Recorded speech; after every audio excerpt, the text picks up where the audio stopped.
हो या न हो, जोर से, क्योंकि सबके पास में कान भी है, मुख भी है और शब्द निकल सकता है, क्योंकि हम सत्संग में बैठे हुए। बोलिए श्री सद्गुरुदेव की जय। विश्व वंदनीय संत सम्राट बंदी छोर सदगुरु श्री कबीर साहब जी, मेरे हृदय मंदिर के आराध्य परम पूज्य गुरुदेव जी, पूजा के योग सभी संत समाज, मैं चरण कमलों में सिर झुका के त्रिवार बंदी करता हूं। बोलिए श्री सद्गुरुदेव की जय।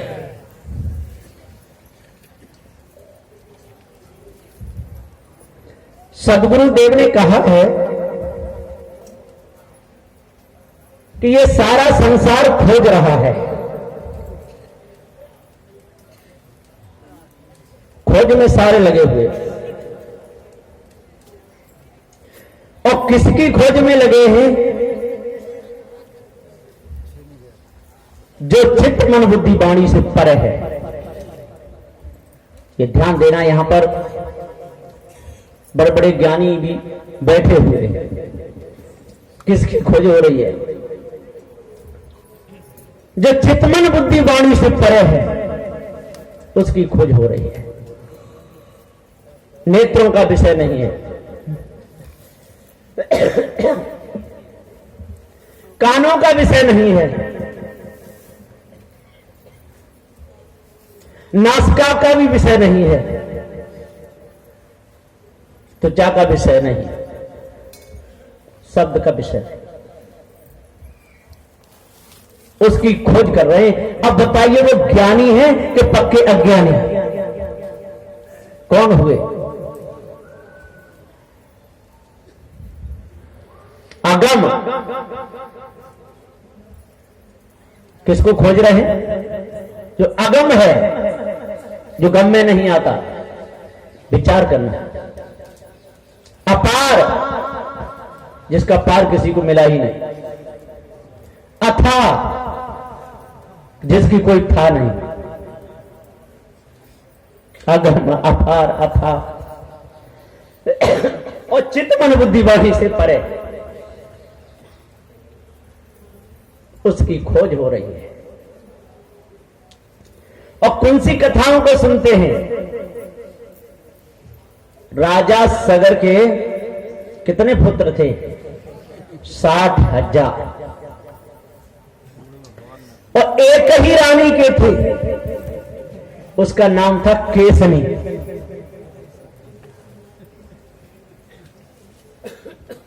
और किस रूप में जन्मे पता तो होगा लोगों को। जो कथा पढ़ते रहते हैं उनको सारा पता रहता है कि एक तुम्बा ने जन्म दिया, एक तुम्बा को जन्म दिया केसनी रानी ने। और वहां पर कौन पहुंच गए? वो तो बेचारे बैठे ही रहते थे ऐसे समय पे। कौन पहुंच गए? और एक ऋषि पहुंच गए। तो वो भगवाने लगे कि रानी का जन्म तो हुआ, लेकिन किसका? तुम्बे का जन्म हुआ, इसको फेंक दो। और अब ऋषि बोले, क्योंकि उन्हें सब पता था ना। ऐसे समय पे जो ऋषि पहुंच जाते थे तो बोले कि 60,000 मटके बनवाओ। कितने मटके? 60,000। बेचारा बनाने वाला भी कैसे बना पाया होगा? कितने दिन में बने, फिर सूखे, फिर पके। 60,000 बनवा दिए। और एक लाइन में रहना, टेढ़े नहीं हो जाए इधर उधर। और 60,000 मटके कहां तक गए होंगे? और उस टुकड़े को काट करके, उसके छोटे छोटे टुकड़े करके, और एक एक उस हाड़ी में रख दो, मटके में रख दो, और घी से भर दो। वो घी से भर दिए। और जब 9 महीने की जो वो वही अवधि, तो एक एक मटके में से और एक एक पुत्र का जन्म हो गया। बोलिए सच्चिदानंद भगवान की। अब लोग ऐसी कथाएं सुनाते हैं। इसलिए तो कहना पड़ा कि झूठन के लिखे पुराने बिन ज्ञान ही की फूटी। ये किन के लिखे हैं? झूठन के। इसमें किसी का विरोध नहीं है। यदि खोपड़ी सही हो जाए तो सम्मान ही सम्मान है, अपमान नहीं। लेकिन खोपड़ी घूमी हुई है और मनुष्य की खोपड़ी मनुष्य ने ही घुमाई है। इसलिए तो सदु श्री कबीर साहिब ने कहा, अच्छा क्या कहते सदु कबीर साहिब, और कोई कहते साहब। अभी साहब कह रहे शुद्ध तो क्या है कि साहिब शुद्ध बताते हैं। मैंने 7 बार और व्याकरण पढ़ा है, जितनी बार पढ़ देता हूं उतनी बार लिख देता हूं कि यह ग्रंथ इतनी बार पढ़ दिया। कहीं भी पूरे व्याकरण में हथनी शब्द है ही नहीं। क्या हथनी नहीं होती क्या है? हथनी होती है कि नहीं? और हाथी, और व्याकरण में क्या है? नर हाथी और मादा हाथी। नहीं तो पढ़ के मास्टर भी बैठे होंगे सब बड़े बड़े। इसलिए साहब शब्द हो, साहेब हो और चाहे साहेब हो, ये सब सम्मान है। कोई कोई कहते हैं कि श्री नहीं लगाना चाहिए। एक बार मैंने पूछा भैया क्यों नहीं लगानी चाहिए? कि स्त्रीलिंग शब्द है इसलिए नहीं लगाना चाहिए। मैंने बहुत बढ़िया, तेरे मुख में जो जिभ्या है वो भी तो स्त्रीलिंग शब्द है, निकल गया है। तो वो चौंक गया। शब्द है, चाहे वो स्त्रीलिंग हो चाहे पुल्लिंग हो। किससे बचना चाहिए किससे नहीं बचना चाहिए ये तो लोगों को पता नहीं, केवल शब्दों में अटक जाते हैं। मतपद सिद्धांत भी बहुत चल रहे हैं धरातल पर। सदु श्री कबीर साहब को तो 650 वर्ष हुई, बहुत पुराने चले आ रहे हैं। किसी किसी मत में तो क्या कहते हैं, किसी में क्या नाम लेकर के मैं तो कहता हूं जैन मत में कहते हैं, क्या कहते हैं कि ऊपर चंद्रमुक्त शिला है। और एक बात तो ध्यान रखना कि तनधारी की वहां तक पहुंच नहीं है। किसकी? तनधारी वहां नहीं पहुंच सकता है। कब पहुंचता है? शरीर छोड़ करके जाता है। और जो चला गया उस मुक्त शिला पर वो अभी लौटा ही नहीं। जिसके पास शरीर है वो तो गया नहीं है अभी, और शरीर छोड़ के गया तो वो फिर लौट के आया। और कवि क्या लिखता है कि उस शिला की लंबाई और चौड़ाई कितनी है? 45 लाख योजन की। जब वहां पहुंचा नहीं, शरीरधारी की पहुंच है नहीं, तो उसकी नाप तोल किसने की? और 8 लाख योजन की मोटाई है, जो भी नाप ले जाए, है ना? नापने वाले तो बहुत, कितने लंबे हाथ होंगे, कितनी बड़ी आंखें होंगी। 8 लाख योजन की मोटाई, और उसकी किन्नर कितनी पतली है?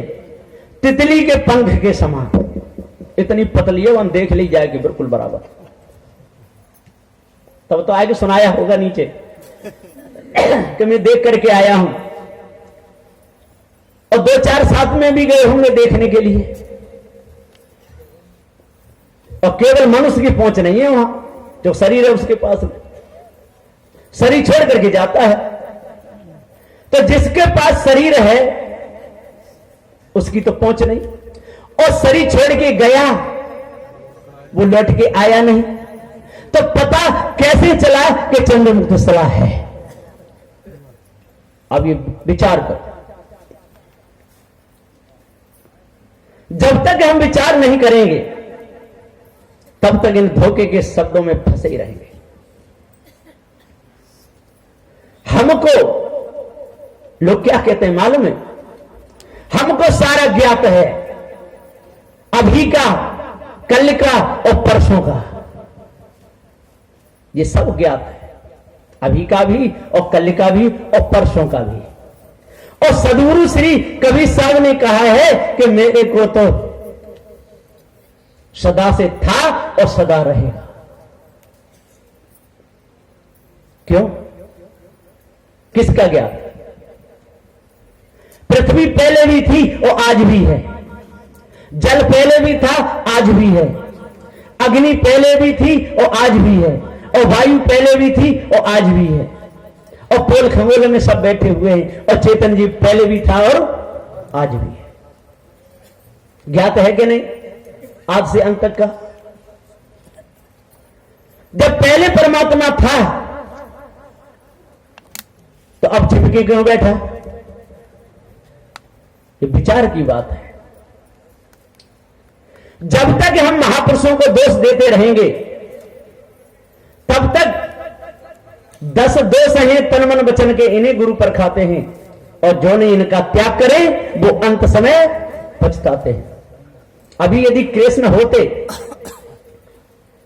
तो लोगों को जेल में डाल देते, ऐसा दोष लगाया है। इधर तो क्या कहते, आप कौन है? क्या कृष्ण पास गए? अच्छा, भक्ति कृष्ण की करते हो गए? हाँ, हम तो पक्के कृष्ण के पास गए, कच्चे थोड़े ही है। और क्या गाते हैं मंच पे बैठ के? ले गए चीर मुरारी के नटवर गिरधारी। ये भजन कर रहे हैं उनका, ये अपमान कर रहे हैं कि भजन? गोपिकाएं नगन नहा रही थी, उनके चीर लेकर के गाय पे चढ़ गए हमारे भगवान, कदम पर चढ़ गए। फिर उन्होंने विनय की कि दे दो चीर मुरारी के नटवर गिरधारी। तो वो क्या कह रहे हैं नटवर गिरधारी? चीर तुम्हारो जब ही देंगो, चीर तुम्हारो जब ही देंगो, है जो जल से न्यारी के नटवर गिरधारी। ऐसे थे नटवर गिरधारी। और उनसे कहो कि ये क्या भैया ऐसे क्यों कह रहे हैं? हमारे भगवान थे। अरे भैया भगवान थे तो उनकी पोल क्यों खोल रहे हो? सब अपमान कर रहे हो। आज होते वो जेल में डाल देते। और फिर क्या कह रहे हैं मालूम है? हमारे भगवान ऐसे थे, उनसे कहे कि अच्छा आप चीर लेना चाहती हो तो एक एक करके आओ, अलग अलग, और हाथ दूर करके। अब बताइए, ये कृष्ण का भजन कर रहे हैं? विचार नहीं करते लोग कि हम क्या कह रहे हैं। विष्णु भगवान के हम भक्त हैं, और क्या कहते हैं कि बिंदा से छल कियो आप जालूंगर बने मुरारी। बिंदा से छल किया और किनको मरवा दिया? जालंधर को मरवा दिया। है? 7 दीप 9 खंड तपो जालंधर राजा, और सील नाय संतोष करो अधर्म को काजा। सब राजा बस कर लिए रुलीनो राज छिनाए, एक राजा रह गयो बिंद में, बिंदा बेटी लई ब्याह। सो ब्याह ब्याह महलन ले आयो, और जालंधर सा भूप नारी को वचन सुनायो। और किससे लड़ने के लिए गया? महादेव से। और इधर विष्णु भगवान आ गए, किसका भेष बना करके? जालंधर का भेष बना करके। और यह परंपरा थी, यदि पतिव्रता स्त्री का शरीर यदि किसी ने छू लिया तो वो जल करके भस्म हो जाएगा, और वो बिल्कुल भस्म नहीं हुआ, और जालंधर को मरवा दिया। और जिस सीता ने, सब जानते हैं कितना भारी धनुष उठाया था, कितने जवान लग गए थे मालूम है? भूप सहस्त्र दस एक बारा, लगे उठावन तरहन तारा। 10,000 भूप लग गए उठाने के लिए। किसको? धनुष को। तो शिव का धनुष था पुराना। और सीता ने झाड़ू लगाते समय उसको एक तरफ रखा था और रावण का हाथ दब गया था उसी धनुष से। रावण जोधा आए सभा में धनुष हिले न हिलाए और एक अग्नि बाकी दबी धनुष से जोधा रे घोरा है। कहते एक भुजा भी टूट गई। लोग कहते आकाशवाणी हुई कि हे रावण तेरी बहन को राक्षस ले जा रहा है। तो भागा झटका मार के तो एक भुजा भी टूट गई। इतना भारी धनुष था और उसी सीता को और रावण पूरी उठा करके रथ में बैठा के ले गया। कैसी कैसी बात लिखी है। और कहते चलते बोलिए सच्चिदानंद भगवान की, सच्चिदानंद भगवान की। सदुदेव पुकार के समझाते हुए कहते हैं कि अरे भाई जब तक आप विचार नहीं करोगे तब तक इन धोखे की बातों में लबड़े ही रहोगे। भाषण में बंदी छोड़ सदगुरु श्री राम स्वरूप साहब जी लिखे हैं कि 3 और साधु बैठे थे। एक तो कह रहा था कि भैया राम का नाम एक बार ले दो तो समझ लो कि लड्डू का जलपान कर लिया, इतना मजा आता है। दूसरा बोले भैया नहीं, यदि गोपाल का नाम ले दो तो ऐसा मालूम पड़ता है कि उड़द की दाल में घी का तड़का लगा के खाया, मौज आ गई। तीसरा बोला नहीं, यदि हरि का नाम ले दो तो ये मानो कि मिश्री, मक्खन और मिश्री का जलपान कर लिया। एक पारखी भक्त भी था वहां। पारखी तो छोड़ने वाला है नहीं, मान लीजिए बढ़िया मिल गए, इनके लिए कुछ बनाना नहीं पड़ेगा। आके बोला महाराज चलो आज हमारे घर आप भोजन करेंगे।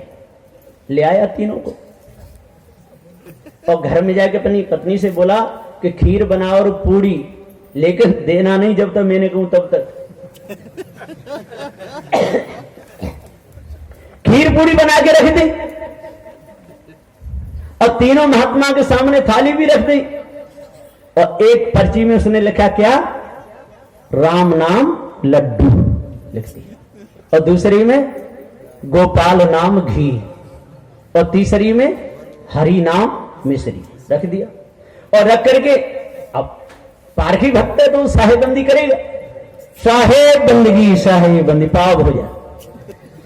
महात्मा बोले क्या बात है भगत जी मजाक करते हो क्या? कि नहीं, जो भोजन है वो मैंने बराबर दिया है। राम नाम लड्डू और गोपाल नाम घी और हरि नाम मिश्री तू घोल घोल के पी। उन्होंने कहा नहीं, नाम से काम नहीं चलेगा। कि तो फिर राम नाम से, श्याम नाम से, माला फेरने से, घंटा पुराने से भी काम नहीं चलेगा। उल्लू बना बना करके जाने कितने दिन से हम स्वयं उल्लू बन रहे हैं और दूसरों को बना रहे हैं। आज मनुष्य जन्म मिला हुआ है। इस मनुष्य जन्म में आकर के भी यदि हमारे हृदय मंदिर के फाटक नहीं खुले तो बैठे कहां हैं? बहुरे में पई हो ऐसो थाना, जहां से बाहर जाओगे तो ऐसा स्थान श्री कवि निलय मंदिर नागेश्वरी, साधु श्री कबीर साहब का ज्ञान, साधु श्री पूरन साहब जी का टीका त्रिजा। यदि जो पढ़ लेगा वो कभी भ्रम में नहीं फंसेगा। तो बहुर न पड़े ऐसे थाना, साधु संगत तुम नहीं पहचाना। यहां पर पक्षपात को तोड़ करके सुनना, नमक की कंकड़ी दबा के नहीं आना। दो सहेली थी चीटी, एक चीटी गई नमक के पहाड़ वाली के पास में, वो पीली पड़ रही, मिस्री के पहाड़ वाली। मैंने कि बहना क्या तेरा शरीर दुबला पतला, मेरे पास में आ, कितना मीठा पहाड़ है। ठीक है आऊंगी कभी। तो मुख में नमक की कंकड़ी दबा के गई, पहुंच गई। बहना देखो चाट कितने कितना कितना मिठास है। अब वो चाटे तो वो नमक की कंकड़ी घिस जाए। तो नहीं बहना, कोई खास फर्क नहीं है। तेरे मुख में क्या है, इसको निकाल। जो कंकड़ी निकाली अब तो वो छोड़े नहीं कि क्या बात है बहना के हाँ जहां मौज है हमने कभी नहीं जाओ। यदि नमक की कंकड़ी, इस ब्रह्म परमात्मा देवी देवता अल्लाह खुदा ताला, ये सारी जो नमक की कंकड़ियां हैं, ये धोखा है। इसको दबा करके यदि डर से आओगे तो आपको पार्क सिद्धांत समझ में आएगा ही नहीं, समय बिल्कुल बर्बाद जाएगा। इसलिए ये नमक की कंकड़ी निकालना, विषय वासना, भ्रम भूल कल्पना, मोहमता आसक्ति, ये बहुत विशाल बंधन है। इसमें मनुष्य अटक जाता है और भटक जाता है और लटक जाता है, सब लटके हुए। चोटी रखा के गांठ लगा लेता है, तिलक लगा लेता है, जनेऊ भी डाल लेता है, सारे काम कर लेता है, संसार में देखता है, घूमता है, लेकिन अपने आप को भूला रहता है। उसी को भैया तेने ये क्या रखा लिया है कि ये हिंदू धर्म की परंपरा का चिन्ह है। चोटी है चिन्ह है किसका? हिंदू परंपरा की। और इधर बाहर सुन्नत कराता है जी मुस्लिम धर्म की परंपरा है। न पेट से वो वेद पढ़ के आया, न उस पेट से वो सुन्नत करा के आया। लोग विचार नहीं करते। तो आज विचार करो और विचार करके धर्म को त्याग दो और पार्की संतों के शब्द को अपने हृदय में उतार करके पार्क निर्णय को समझ करके और निहाल हो जाओ। वह शिशी भलाई है। इन्हीं वचनों के साथ में मैं अपनी वाणी को विराम देता हूं। बोलिए श्री सद्गुरुदेव की जय।